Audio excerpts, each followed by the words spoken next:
Welcome to the Media Roundtable. We're talking to leading podcasters and creators about the shows they create, why they create them, and the impact that they have on the world around them. So, look, whether you're a listener or a member of the advertising community, you're going to be able to better understand the content that's out there and feel good about what you consume and what you support. I'm your host, Dan Granger, and today we're joined by Lindsey Graham. And no, not that Lindsey Graham. This is the Lindsey Graham podcast producer phenom who has taken the world by storm with Webby Award-winning shows like American Scandal, American History Tellers, Business Movers, American Elections, Wicked Game, and he's also a driving force behind hits you may have heard of like Dirty John, Dr. Death, and many others. So welcome to the show, Lindsey. So glad that you're here.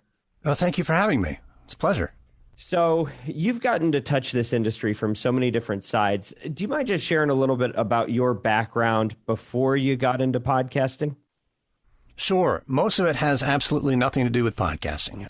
So I have an undergraduate degree in business. I have a MBA in marketing, and I did those kind of things as you do. I worked mostly in the nonprofit space for the bulk of my career, but also in insurance and some other places. The podcasting career came as somewhat of an accident. I've always been, however, deeply attracted to audio. I'm a musician. I'm a composer. I've done a bunch of sound for TV and short films and things like that, mostly local stuff. And I suppose if I had my druthers, my perfect career would be like a record producer. So I've always been kind of behind the microphone in a certain way, certainly twiddling knobs. And I had this little studio that I'm talking to you now from. And in a moment, well, the short answer is I got fired from an insurance company, and that's fine because I hated it. And I went home to my wife and said, you know what, we're at this place, we have two incomes. Let me try and make audio a career. And the very condensed version is I almost did because I came out with a podcast, an audio drama called Terms, and it attracted the attention of Wondery. At the time, this is 2016, Wondery was much Brand more new. involved in. Yeah, very early on in their trajectory. And back then, Hernan Lopez, CEO, really wanted to see scripted podcasts, fictional podcasts, become a thing, and I had one, and they distributed it and published it, and it didn't do that well. So everyone liked it, but it just didn't get the screaming audience numbers that was necessary for its continuing. So after a while, I found myself in my early audio career ending. Yeah, I just went back to the workforce, and it was a great experiment until a few months after that. Hernan called me up out of the blue and asked if I could read and write ads for this new show he's got coming called Dirty John. The reason for that was because the host of Dirty John's a journalist, and he can't endorse products. And Hernan really liked the way I wrote and read ads on Terms. So it was just a bolt of lightning out of the blue. And in the same phone call, he asked if I would like to host and sound design a new history podcast he's thinking of called American History Tellers. So I said yes to both of those things, and my podcast career really began. So on January 3rd, 2018, History Tellers debuted, and it hit number one on the iTunes charts within days, and it hasn't been the same for me since. So you've become nearly synonymous with the nonfiction subject matter. Is that by accident, or is that something about who you are and who you've always been that's drawn you to that? The answer to that is yes. I mean, I've always been interested in nonfiction because it's an exploration of our real world, right?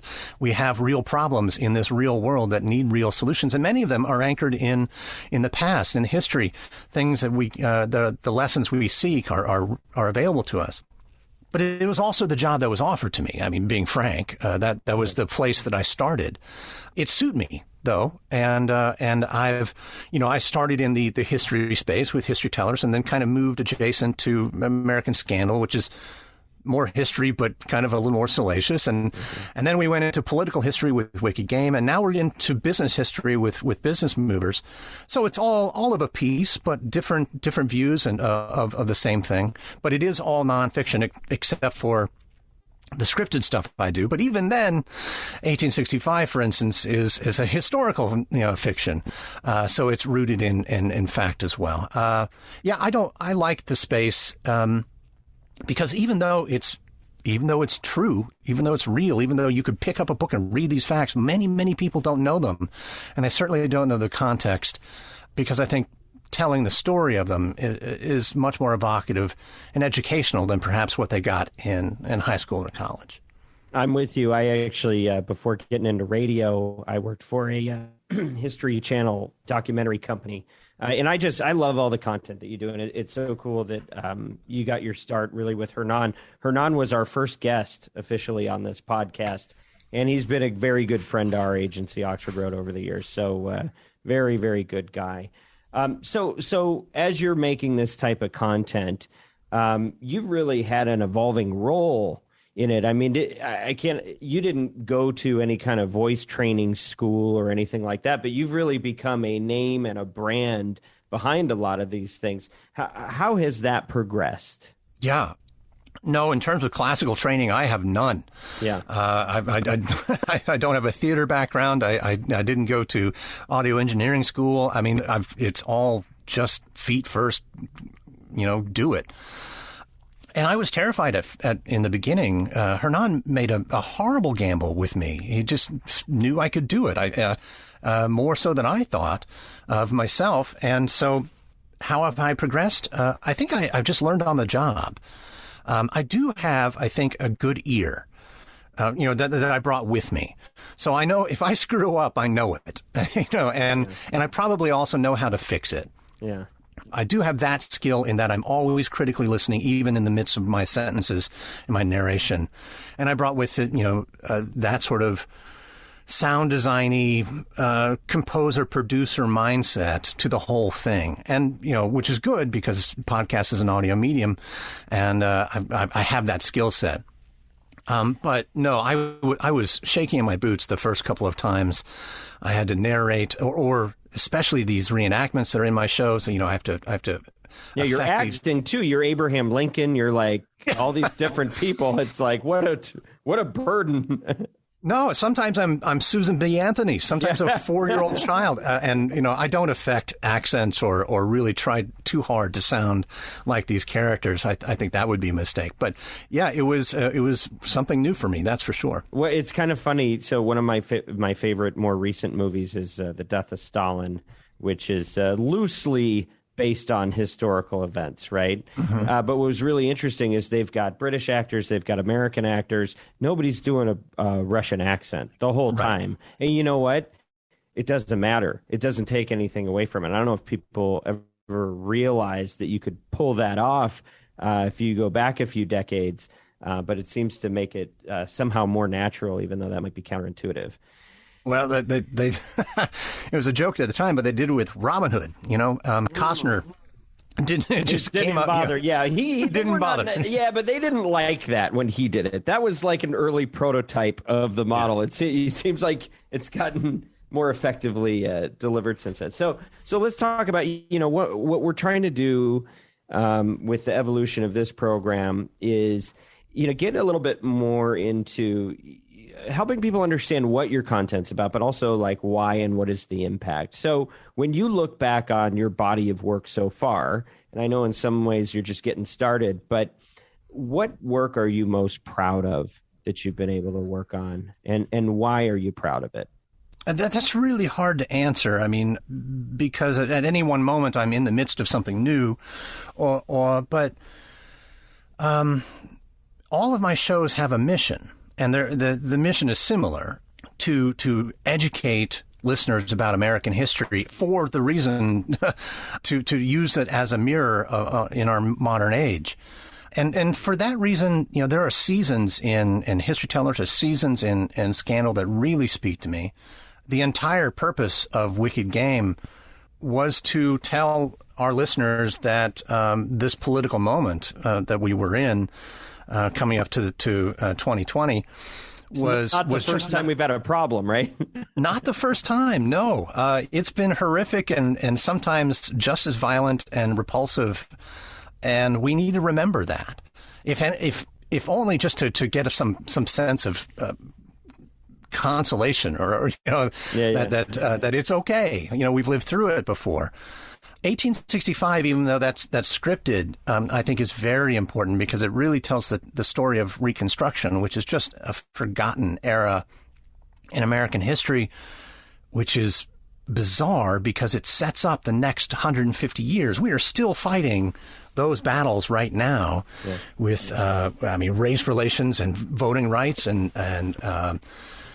poverty, and equality. These are all issues that might have been solved if things had gone a little differently in 1865. Well, look, I know you don't call yourself a historian, but knowing how deep you went into 1865 and that period, do you think things would be drastically different if Lincoln hadn't been assassinated?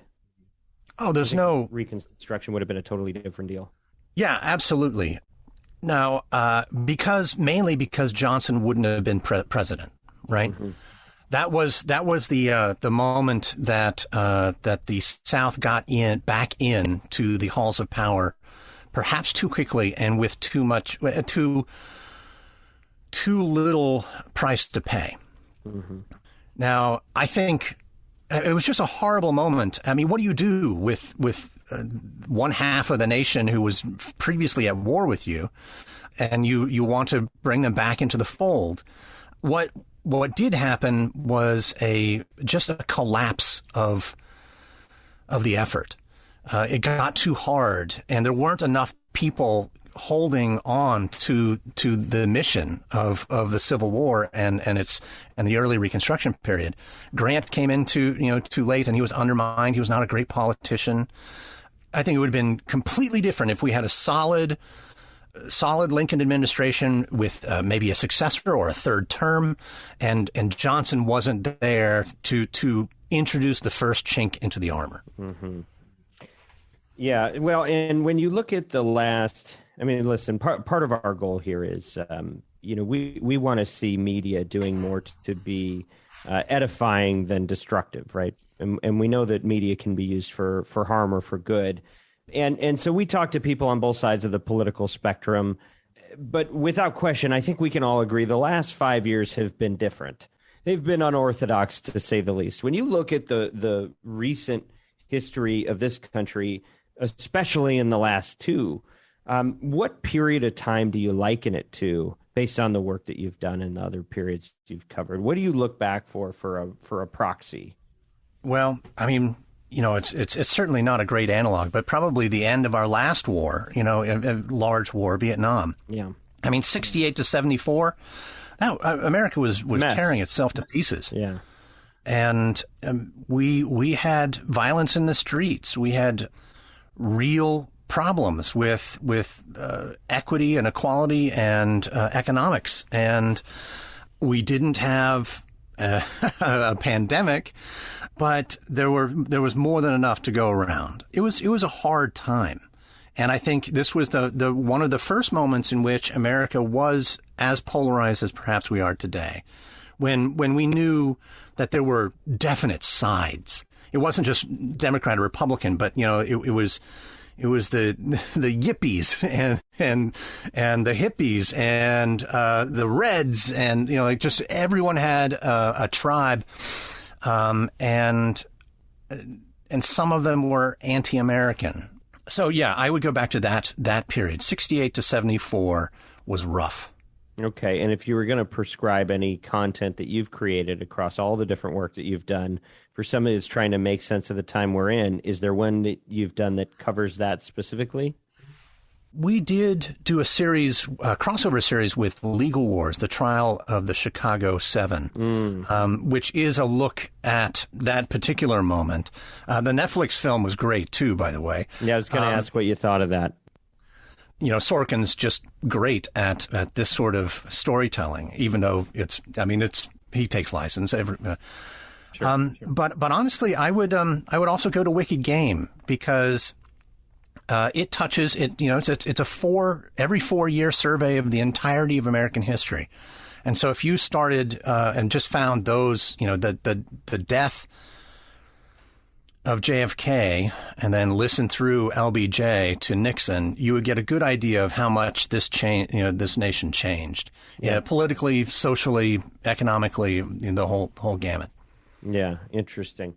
Okay, so let's talk just about the industry for a minute. I mean, you've been involved for, I'd say, the key part of the podcast industry's history, where it's really come into people's consciousness. It's really gone mainstream while you've been in it. What do you think is the current state of the business of podcasts as you see it? Well, yeah, I mean, just even in the 3 or 4 years that I've been doing it, it's completely changed. I think it's universally recognized that there's been a professionalization of the industry. Yeah. I think that's demonstrated all over the place. I mean, I personally can't get away with some of the stuff I got away with in the early days of we can let a release date slide a couple of hours and we'll post it tomorrow. The effort and money it takes to launch a new show successfully has completely increased, probably tenfold. I mean, the idea that my first show, History Tellers, hit #1 on iTunes for no good reason back in 2018, that would not happen today. And so I'm lucky that I started when I started.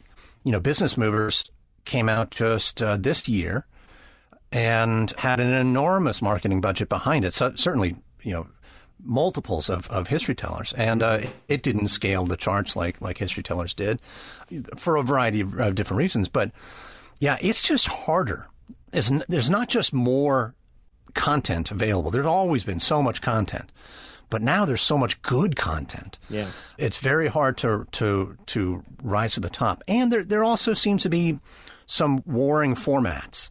The chat interview show is very different than the narrative stuff that I do. And there are some people who still only think about podcasts as people chatting at each other. And, so I think there's still remains a large amount of education in the listeners' ears about what a podcast is or can be. But the state of the industry in general, even though it's harder to get a hit, it's all it's done is just gotten better, and it seems to still be growing. Other than a few hiccups with Apple recently, everything's been moving up. Yeah. And when you look at the importance, I mean, of course you have to have a good product, right? But how do you make a podcast successful in this day and age with so much competition? Is marketing, can something be successful without marketing? What are the keys, as you've found it, to make something actually reach people now that things are the way they are? I think if there was an answer for that, I would be much more wealthy than I am. Discoverability remains a problem, I think. Yeah. And there's so many platforms, and even as they have new platforms have arisen, giant ones, like Spotify, there's become this balkanization of your attention for marketing. And not only do you have to market your show on other shows and perhaps on social, but you have to market to the platforms, and there's 4 or 5 of them you have to pay attention to, and the fragmentation of your attention makes it very difficult. Can you do it without marketing? Probably not. I mean, not intentionally. Yeah. You can't say that I've got a great show and it will become a hit. If you build it, they will come. Yeah. Doesn't work. I mean, there are natural freak phenomenon that happen like that, but you didn't plan them. So if you're planning a successful podcast, you have to plan for marketing. There's just no way. Yeah, for sure. And have you found anything to be as effective in marketing as advertising in other similar podcasts? I don't think so. I haven't been on top of all the experiments that Wondery has tried, for instance. Sure. And I know they're doing testing as everyone should be. But it does seem that right now, especially, the easiest place to get podcast listeners is on other podcasts.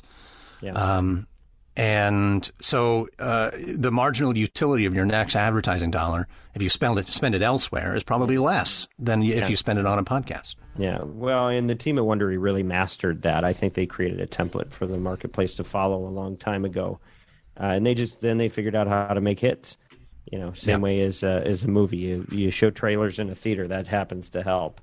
Okay, so let's talk a little bit more about the shows that you've got active right now. Can you give us a little rundown of what your current projects are? Sure.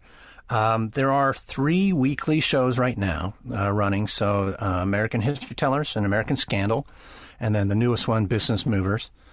1865 and Terms, the 2 audio dramas, remain up and available, but Terms is probably defunct, and 1865 is waiting for momentum behind its next season, which may happen sometime. American Elections Wicked Game, I guess, is on a 3-year hiatus until the next election comes around. That was a 59 episode limited series. Yeah. Well, you can always go local. Yeah. Well, there was some thought about investing. I mean, we've had elections of all sorts. There's congressional elections and local elections that make a difference. But in the moment, though, the decision for me was it wasn't the same mission. And the effort could be applied better, maybe elsewhere. Mm. And when you make a show, you must have a formula for quality. Can you take us through your manufacturing process, at least at a high level? Yeah. So let's talk about Business Movers, I guess, because it's the most recent one, and one that I actually have the most editorial control over. So this is done in conjunction with Wondery. But my company, Airship, actually, at this point, does the content as well as the production. So we come up with a list of topics, hooks that we propose to Wondery, and they come back to us with their recommendations. And their recommendations are based mostly on marketing concerns, how they can tie things to other podcasts or dates on the calendar, or just things that they've learned in general from how to market shows, especially new ones that are 6-8 months old. So we will get a blessing of a topic calendar from them, and then the writing starts. Right. My partner Steve Walters has written many of them. He's the executive content producer for Business Movers, but we've hired writers out, contracted them. It starts with an outline. We know that we'll probably do about 4 episodes minimum of any one topic, and we know that there's a format to the show. There's a 5-minute intro and 2 15-minute Act 1 and Act 2, and then a 10-minute Act 3, and we have word counts. And we also know that this show is very narrative and character driven, so we have to identify who the characters are, what the theme is, and how it's going to pull together in a 3-act structure across an episode. So pretty quickly an outline comes together. The outline is done in the midst of the research process. Then the writing starts, and thankfully we've gotten to the point where I almost always receive a finished script. Earlier days, there have been times in which I'll receive a script and it is not ready to air. And that's frustrating for everyone, because mainly I won't know it until I'm in the middle of narrating it, that I don't understand what the hell is going on, or I suddenly realize that Act 2 is completely bonkers and needs to be restructured. So at this point, I will receive a script and I'll just open it up and I'll start narrating. I've never read it before. It's cold. And I actually like that now, as opposed to reading it, editing it, revising it, sending it back, getting it back, because I become the first listener. Mm. Even though obviously I'm also narrating at the same time, I'm listening as our listeners might. And so I understand when the story gets bogged down or gets confusing or is in the weeds, and I can fix it. I improvise all the time in the scripts, rewriting, small things, but most of them are streamlining and getting the flow. It's something I ask for all the time. Like, what's the flow? Mm-hmm. There's nothing worse than just a litany of facts, a book report, being read aloud to you. Mm-hmm. We need the compelling flow of time and character to wash over you. And that's what I look for when I start narrating. And after that, question: do you have a ratio of how much of the time should be spent hearing dialogue versus any other background? Well, I think you know, most of my shows have these reenactment bits that you're probably referring to. Yeah. And so those are short, 500-800 word interludes, and there's probably 4 per episode. Mm-hmm. They certainly do have their own formulas, and I do not like interjecting narration when dialogue can carry it. I think if you're going to be in a reenactment moment, then you should rely on the reenactment and not so much the narration.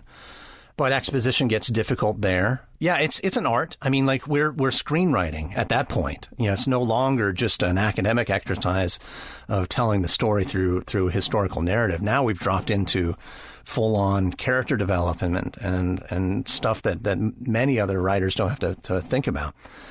But we have to know quickly what characters' motivations are, who they are, what is the tension, what is the compromise they seek, and it all has to be done in 7 sentences pretty much. So yeah, it's tough. Yeah, but there's no fixed ratio.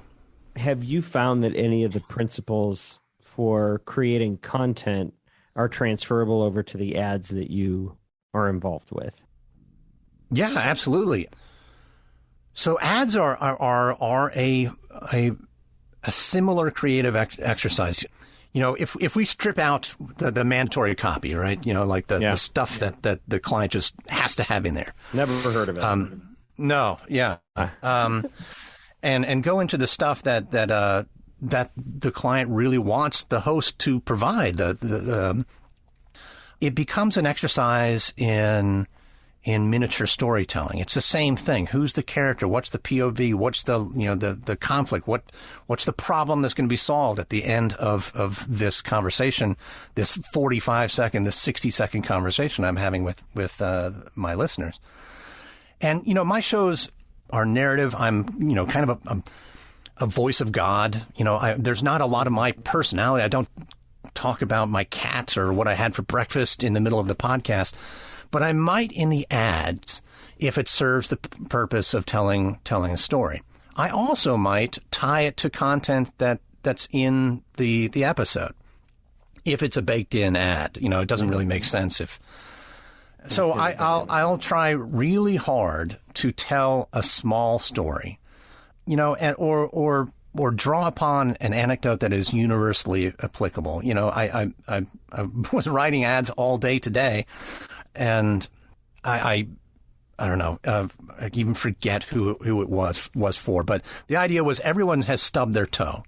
And this is a problem because it hurts like the dickens, but the pain goes away, right? And that was the small catch. Everyone's stubbed their toe. Everyone knows it hurts, and everyone knows they'll get over it. Except if they don't get over it, then there's a real problem. And that's, we lead into real problems, times when business is... it feels like this might be something you can get over, but it's not. I don't know. It's just a bad analogy. It was great for the copy, but yeah, storytelling is imperative in these ads. Otherwise, it's just I can read bullet points to you and sound good, but I don't know if it's really compelling. Narrative wins. Yes. So, all right, when you create content, there's networks, there's production companies, there's talent. Do you have like an audio signature, or how does somebody know that you've got your stamp on the work? Well, other than my voice, right? By the way, is there anything you're involved with that does not have your voice? Yeah. I do. My company does the sound design for 2 other history podcasts. Patrick Wyman's Tides of History, which is on Wondery. And then another one, History That Doesn't Suck, which is an independent podcast. And I think if you listen to those, you would hear similarities in probably the rich soundscape. We try very, very hard to it's overused, but be immersive in our sound design. And there's a certain school of sound design that's Mickey Moused. Like every action has an accompanying sound. Whether it's a boing or a splat. And we tried really hard not to Mickey Mouse. You know, we want this to be a real 360 soundscape that puts you in the moment and gives you, and if it's not specific, it's at least very evocative of whatever's going on. So I would hope that there's that sort of signature in all the stuff we do. Yeah. Well, and okay, so there's no like at the beginning of a movie or the beginning of a hip hop song where there's like a signature sound that you have every time, at least yet, so that people can know that this is a Lindsey Graham production.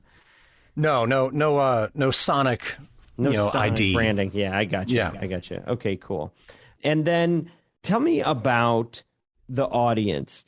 What do you know about the people who consume the shows that you make? Are there common attributes or characteristics? Well, I actually can't tell you about the data because I don't dig into it too much. I've never had to because I'm not personally selling the ads. Wondery is handling that for the vast majority of my shows. I do have anecdotal evidence because I interact with listeners all the time on social media and other channels. And they are all over the place. I don't think that you could make any generalizations about who they are, how old they are, what they do. I can tell you that they're alive and they're listening. Okay. Other than that, there's a deep respect for history, absolute thirst for knowing more. There's a peculiar, in a certain segment of listening to things they already know a lot about. Lindsey, I'm going to interrupt you right now because while we're on the subject of advertising, we need to take a commercial break. All right.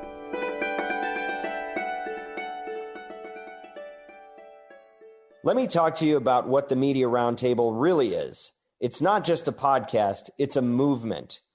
Negative polarization is making all of us miserable. We've talked about how 80% of Americans now believe that the country is falling apart.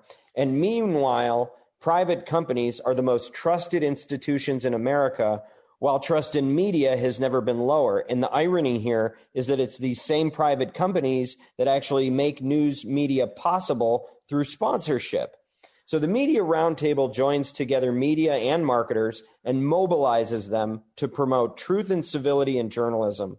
We're committed to increasing advertiser support for content that shares our values of clarity, fairness, truth, tolerance, respect, and de-escalation. By the way, you can learn more about this when you read the pledge in full at MediaRoundtable.com. So if you're in media or marketing, you can make a powerful difference in helping to bind the wounds of our fractured nation without compromising your business goals or your brand values. Media Roundtable is here to help by providing resources and support for our members every step of the way. We want you to get involved. All you need to do is visit MediaRoundtable.com and sign the pledge right now.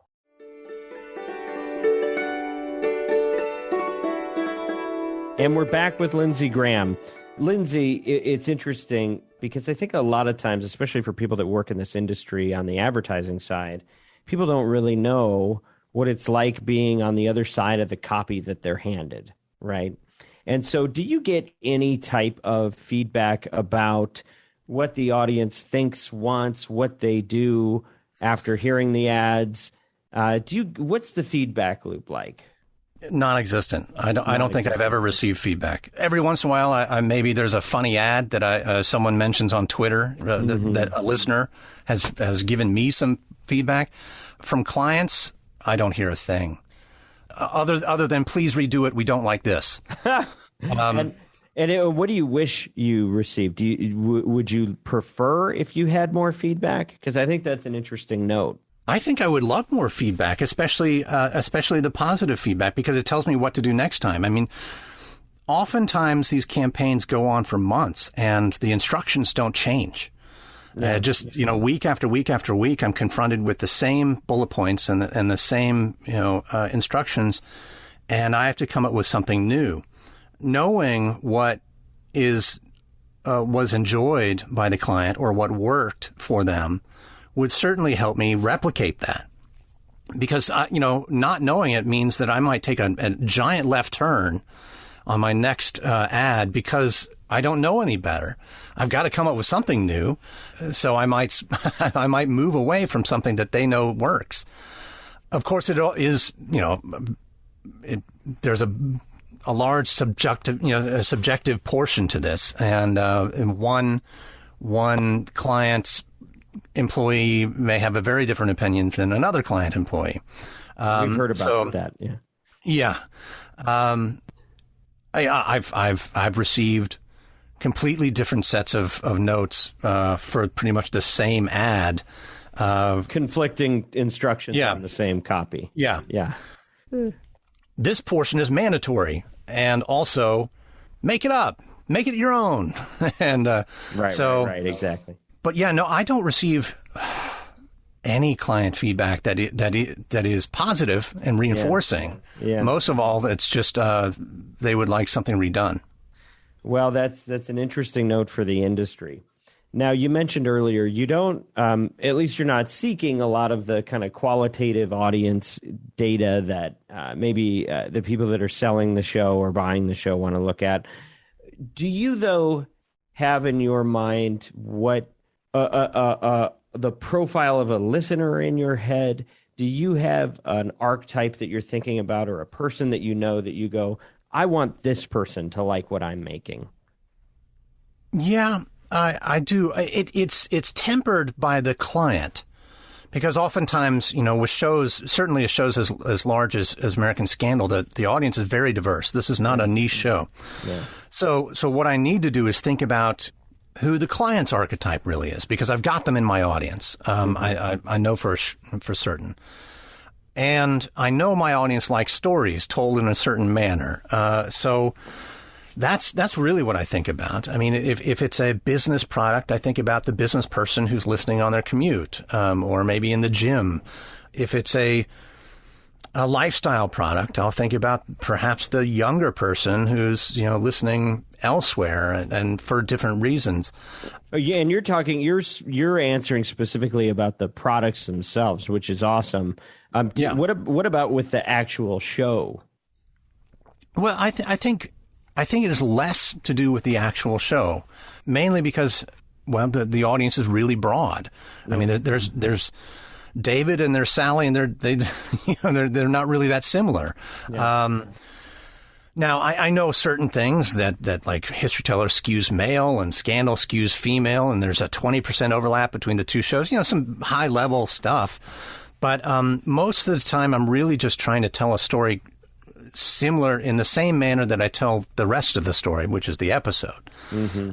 And want to make it as compelling as, I'm trying to beat the skip. Fundamentally, that's the thing I need to beat, the 15-second, 30-second skip. And do I succeed all the time? Absolutely not. But telling the story is the way to go. Yeah, for sure.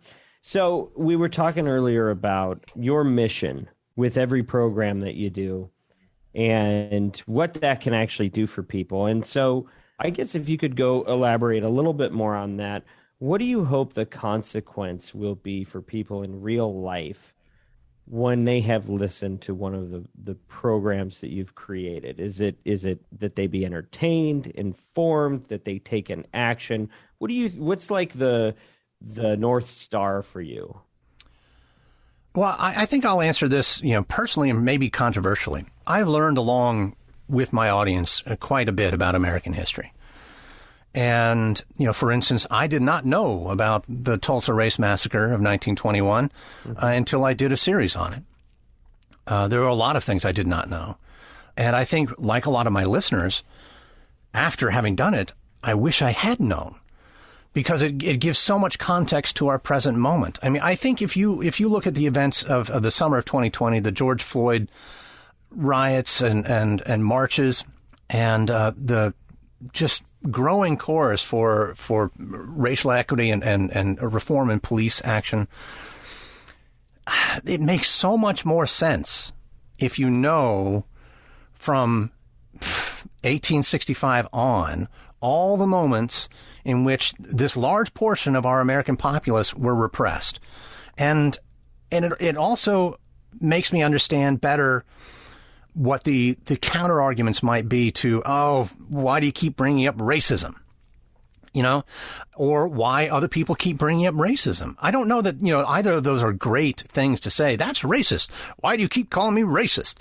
That's usually the end of the discourse. Right. But it could be so much more rich and understanding. So personally, I just understand our country better. I understand my countrymen better. I understand everything about America and fellow Americans better.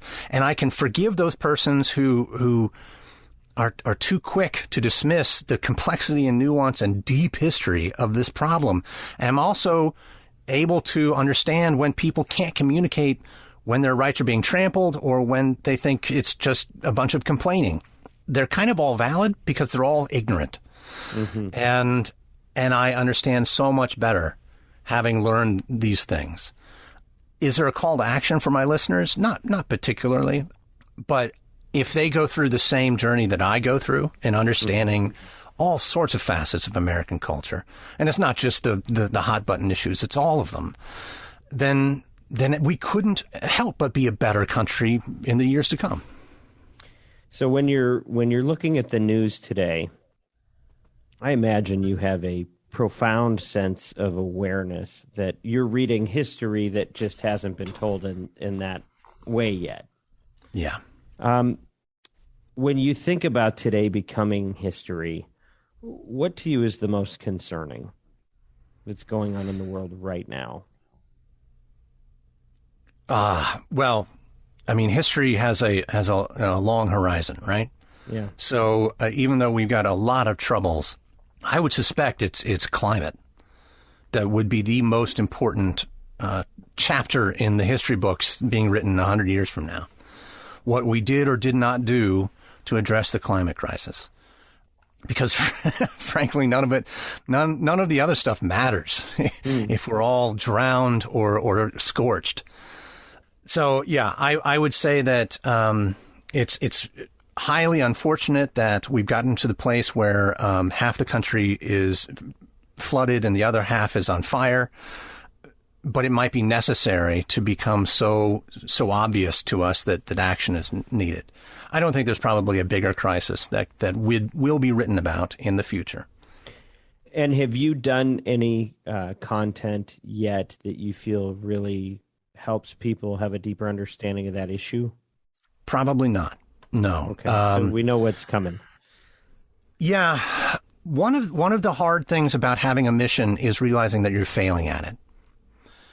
I like my shows. My listeners like my shows, and I think I'm doing a good job. But there are still problems in the world. I didn't solve it. I didn't. A history podcast did not fix the world, and it's upsetting. Honestly, I constantly feel that I need to do more somehow, but I don't really know. So I will keep building shows. I think there's need for some hopefulness that all of these problems can be solved, but either by looking towards the past or looking in the present moment and seeking out the best possible solutions.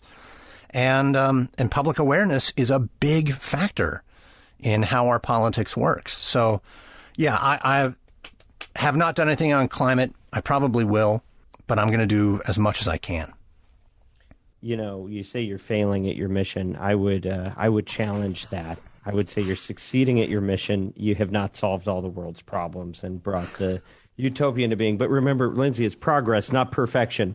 So you're making a positive impact, and I can tell you that as a consumer, as well as somebody who feels very, very good standing behind your work and advocating for that in the marketing community. I think it's content worth supporting. So I want to ask you about another thing that's going on in the world, which we have a particular interest in, which is polarization. What is your perception of how polarized we are today, and how big a threat is that? I think we're often awful polarized. We have been this polarized before, and we kind of already talked about the mission of American elections wicked game to kind of demonstrate that. Yeah. Certainly in the presidential political sphere. We have a peculiar system that leads almost mathematically to to a two-party system, and that there's not enough room for any other viewpoint other than opposition. We're not a parliamentary system that has third, fourth parties and coalition governments.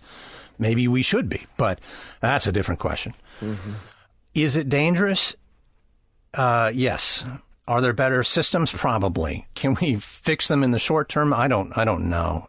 What is probably most dangerous is that along with our endemic polarization built into the system is this new media, this new, how we collect our stories about ourselves and inform our worldviews has been reduced to, headlines and improper sources. I don't think that the internet is inherently bad or social media is inherently bad, but what it does do is make voices that were never loud before much easier to hear. And there's a certain charlatanism, readily available to any consumer on social media. And the thing is, we're the same animals we have been. We're susceptible to the same things. If ever you've read a book of history and you thought how foolish and inept these people are, so are we. We've not really learned. We just get fooled by different things. And I dismay at how easily we are persuaded by things that should not be there to persuade us. There's a case to be made for gatekeeping for 3 network channels and your hometown newspaper, and that's it. I don't know that that's a good case, but there was a case to be made that they had to vet stuff. That it was really hard and expensive to get that news into your ears, eyes, and so they had to make really good choices. Choices don't have to be good anymore. Well, and so what can our industry do, and what can we do as members of that industry to depolarize and to help solve some of the problem? Yeah, it's a great question, but I think there is a certain amount of self-policing that's required. Yeah. We're seeing some of that, content warnings and people or things being pulled down from Twitter or Facebook and community standards, right? And that's horribly difficult for these giant platforms to enact. Right. But other companies, advertisers, content providers, we have every ability to police our own content and make sure that things said or published are true and constructive to the best of your ability. I think if you had a code of conduct, a set of ethical rules for your content, for your advertising, then you could and really thought about it and be conscientious, then we could be better citizens, better content citizens. I don't know what the larger solution is, but there's a lot to be said for self-reflection and just setting your own boundaries. Indeed, and good news to share with you and anyone that's listening that kind of hasn't heard this already, but if you go to MediaRoundtable.com, you can see that we are on a path to doing just that. As we speak, it's a work in progress, right? But we are trying to help put forth a series of standards that should apply to different genres, whether it is news or opinion-driven content, to help advertisers know what good should look like and to have some ability to have a lens on all of this user-generated content that's not being provided right now, so they can make sure that they're supporting content that aligns with their values. And that's what we're really trying to work on here. So you have been a great part of doing that anyway. Nobody's had to police you. And I do believe that you're not only creating something that's informative and entertaining, but I believe it's a service, what you're doing. What can you share with us about the next chapter for Lindsey Graham and the work that you are doing? What can we expect from you down the road? Well, apparently an environmental podcast. Yes. No, well, the answer is more podcasts. Yeah. They won't necessarily be hosted by me. They won't necessarily be history podcasts. I think there is a deep desire for me, as I've expressed, to do more in this space and expand my reach. Because it's influencing people and hopefully influencing people for the good. So I would want to do that as much as possible. I think you'll probably hear Airship as a brand more and more coming up. We've been kind of a production house label for a long time, but we'll take more ownership of that brand, and hopefully people will recognize it. And we'll take the opportunities that present themselves. Certainly podcasting is still a young medium, and there's a lot of growth to go, both in listenership and how the form evolves. So I'm excited to be part of that, and however I can, lead the charge. Well, and you're doing a great job at it. If people want to follow you and stay up to speed on everything that you're creating, not just now but into the future, what should they do? Right now, the best thing to do is probably follow me on Twitter. That's the place I live socially. That's Lindsey A. Graham, Lindsey with an A, middle initial A. And I'm pretty responsive there. It's a nice little community of listeners I've got. I don't have a newsletter or anything of the sort right now, mainly because I'm too busy podcasting. But follow me on Twitter, because I ask listener questions. I get a lot of ideas from listeners. I always enjoy interacting with listeners. And if you have a story about listening to a particular season or episode that touched you or moved you or made an impact, I just love to hear it. Well, thank you, Lindsey. Thank you for what you do and for spending this time with us. And as always, this show is dedicated to advancing our mission of mobilizing marketers to promote truth and civility in journalism. We value clarity, truth, fairness, respect, de-escalation, and tolerance, and we invite you to engage with us at MediaRoundtable.com. And if you found the show helpful, you're committed to our cause, please follow us on iTunes, Spotify, YouTube, or wherever you like to listen. It's always free. And if you're a marketer looking for support to live this out, you can get in touch with our agency, Oxford Road, by visiting oxfordroad.com and subscribing to our weekly newsletter, The Influencer. Special thanks to Bianca, Kyle, Jennifer, and the team at Podcast One. And as always, influence responsibly.